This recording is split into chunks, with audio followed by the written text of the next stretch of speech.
you're going to need a fork and a knife. This is Deep Dishing Sports with Bruce and Eli. But anyway, keeping it NBA, talking about the other team that was unfortunate enough to lose in the finals, the Miami Heat, led by Jimmy Butler. Now, one thing that Jimmy kept saying in the post-season press conferences was that they're going to be back. He's like, we're going to be back. We're going to be back. We're going to be back. A lot of people are doubting that. Some people are, yeah, this team is legit. Do you think, and we've had this discussion multiple times throughout, him being on the Bulls, him after, we traded him, not necessarily on this show, but just side talk as sports fans. But we've had the is Jimmy good enough to win a championship as the best player talk for a long time. I mean, ever since he kind of blew up in Chicago. But do you think that this Jimmy Butler is legit? This one in Miami currently, do you think that he has what it takes to be that perennial contending superstar down there in Miami year in and year out? So no disrespect to Jimmy Butler, but the NBA is at a place where you need two superstars on your team. And I think as great as Jimmy is, I'm going to just be honest with you. I can name maybe 10 to 15 players that I would pick over Jimmy Butler. And that's not a diss. That's not a diss to Jimmy, because I think Jimmy Butler is a solid player. He had a great playoffs, a great run, a great finals. But I do think that Jimmy needs a 1A. I think he's a solid 2, but I do think he still needs that other superstar. And so here's the question: can Jimmy play with a superstar? That is the question. That's the question, because I really think Miami Heat are they're maybe another Jimmy Butler type player away from being one of the top teams in the East. I still would pick, in the regular NBA season, I'll still pick Giannis in Milwaukee. I'll still give me the Celtics. Got the Nets coming up. Give me the Nets. Yeah, give me Brooklyn with KD and Kyrie coming back, and that team that they got. Give me I'll pick them over the Heat, but I do think that Jimmy is another all-star type caliber on his level. I'm not talking about Bam. Adebayo. I'm not talking about him. He's a great player. He had a solid season. I'm not talking about that. I'm talking about like a Jimmy Butler type all-star player. Put that guy on Miami Heat, then you talking potentially an NBA. Is Jimmy a superstar? Would you put him in that superstar category? I wouldn't put him in that superstar category. No? I would. He's on my third tier of stars. Yeah, it's interesting. Yeah. Jimmy Butler averaged just under 20 points this season, and shout out to Jim. We're not trying to poo-poo on Jimmy, because he not at all. I love Jimmy Butler. I tweeted this out like as a Bulls fan, and I've given Jimmy his shit his last couple years in Chicago. But I've always respected Jimmy. I've always respected where he came from as a late first round pick. As a rookie, he barely played for the Bulls. That was during Derrick Rose's MVP season. So we had a bunch of players that he didn't really need to come in and play.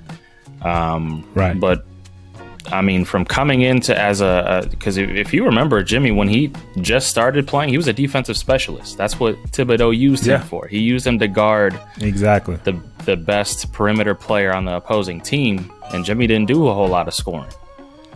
But then he took his offensive game to another level, was playing crazy amount of minutes in Chicago under Tibbs.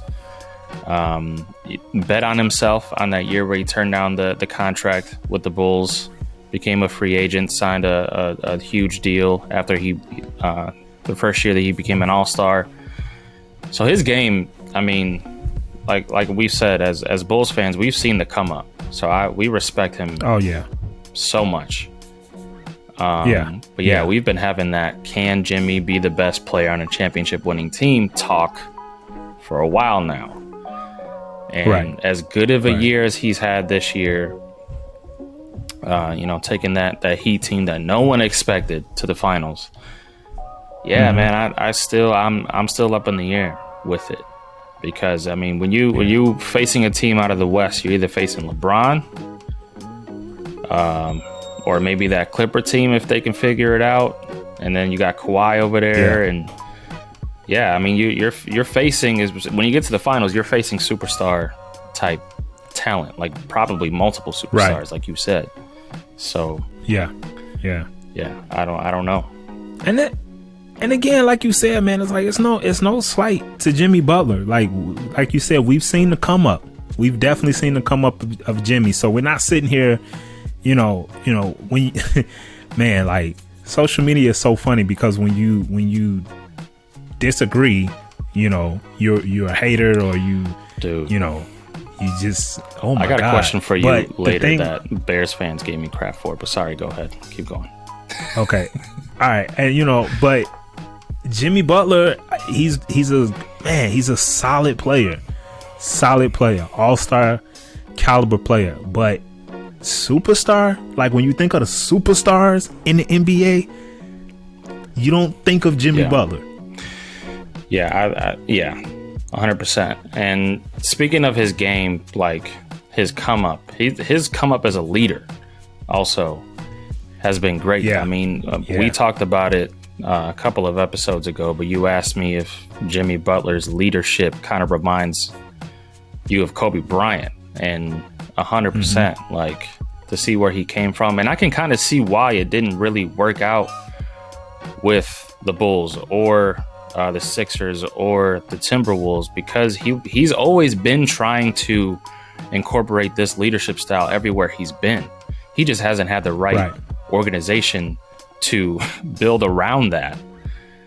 Exactly. And you said that too. You said that, especially with that Bulls organization. Yeah, like everybody's saying that, none of these teams should have traded him. No, none of those teams had a competent enough front office to build around him. So it wasn't that Jimmy Butler, would have done that, or would have done what he's doing now with those other organizations. No, because they're dumb.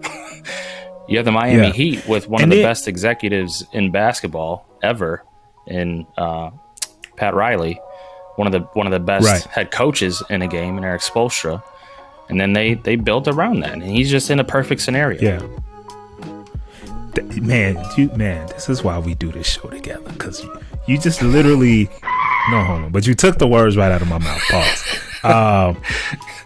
For the simple fact that you mentioned it, he was this Miami Heat team is the perfect situation for Jimmy Butler, because you have not just Pat Riley, but let's give Eric Spoelstra, that man deserves his flowers. He is a hell of a coach, and I tweeted this out, Sir King Bruce on Twitter. Plug. Him and Mike Malone from the Denver right now are my two favorite coaches in the NBA. I love their coaching ability, X's and O's, how their team responds to them. I love those two guys as coaches. And so, you talked about Jimmy being in the right position. Not only does he have Pat Riley, but he has Eric Spoelstra, who's proven, won championships. You could say it was because of LeBron and D-Wade, whatever. He was the coach. That man won championships. They got mad love for Eric Spoelstra. Putting Jimmy in that situation where that team then gravitated towards him.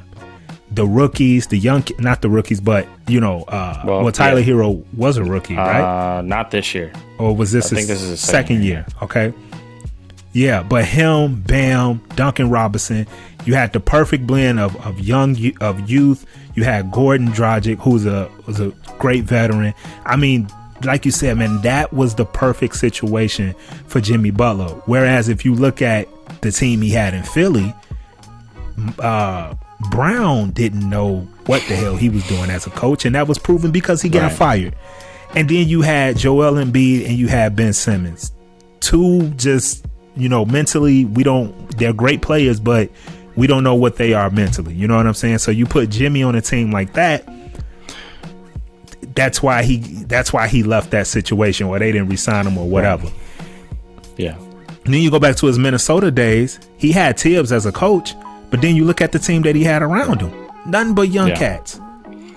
None but young people. So they didn't respond well to the type of leadership that Jimmy was trying to bring. So, like you said, man, this Miami Heat team, he was just put in a perfect situation. Yeah, I mean, it's going to be very interesting to see how the Heat move forward. If they do try to get Jimmy Butler, another all-star, superstar type player. But yeah, I mean, that has been the question ever since Jimmy, started to blow up in Chicago, is can he play with another ball dominant superstar? Because so far throughout his career, he's shown that he struggles during those moments. Mm-hmm. So undoubtedly, I agree that he's going to need another superstar, ball dominant type player to have a chance at a championship. So we'll see. But where he's taken his game, his leadership style so far has been really, really dope to watch, especially as a Bulls fan. So shout out to Jimmy. No doubt.